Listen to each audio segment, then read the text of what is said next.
have to do is go to general and define what section that we are going to provide for this entire truss structure that we have. So select the entire structure, go to section database, okay, and we'll be using Indian channel, no, angle, I'm sorry, angle, ISA 40/40 by 5 steel. With that being done, you have the sections applied to every single member in your truss figure.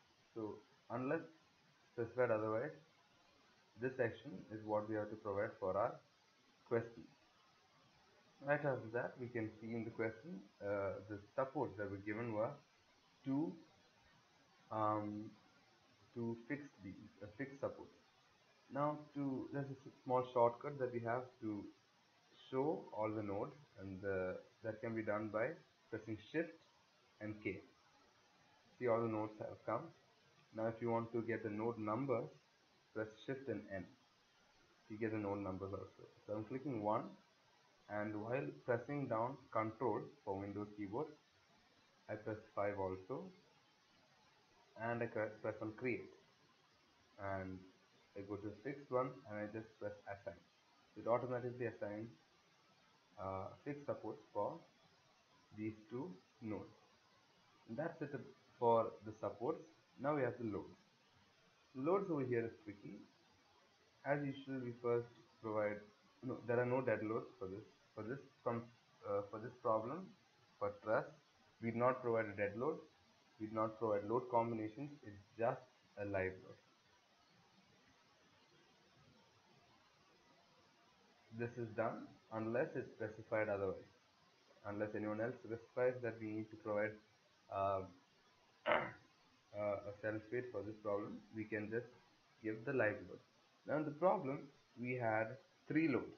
One was a perpendicular 5 kilonewton over here, which can be provided as a nodal load because it's directly acting at the node. So for that, we just add a nodal load of -5 kilonewton acting in the y direction, and that will provide us with a load over here, right? So if you want to see the value and reduce the size of this arrow, go to label, click on load values, and scale, just increase the scale over here. Yeah, so we can see it in a manageable scale.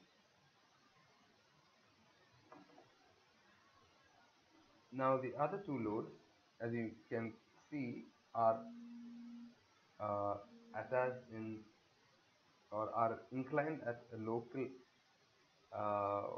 inclined to the local axis in that region. That is, the arrow is directed along this member. That over here is directed along this member also. Right. So for that, what we have to do is add a member load. Member load, a concentrated force of one is -1 kilonewton, because even if it's an x-axis, the y-axis is going in the opposite direction. So it's -1 and it's in the local x direction, right? Add it. Do the same for the -2 also. Add. Now if you assign these two, you will see that it has gone to the center. By default, it has gone to the center, right? By default, it has gone to the center. Now we don't want that to happen. We want it to come right at the node. So for that, if you input over here, the distance is 0, it would go to this node over here, and this load would go to this load over here. And we don't want that to happen. We need it to be at the start or at the end of this member. So to see the dimensions of this member, we click on this arrow here, this dimension button over here, and click on display. Right? As you can see, there's a lot of clashes between the sections, so we will just turn off the section. Yeah, now you can see the distance of this beam.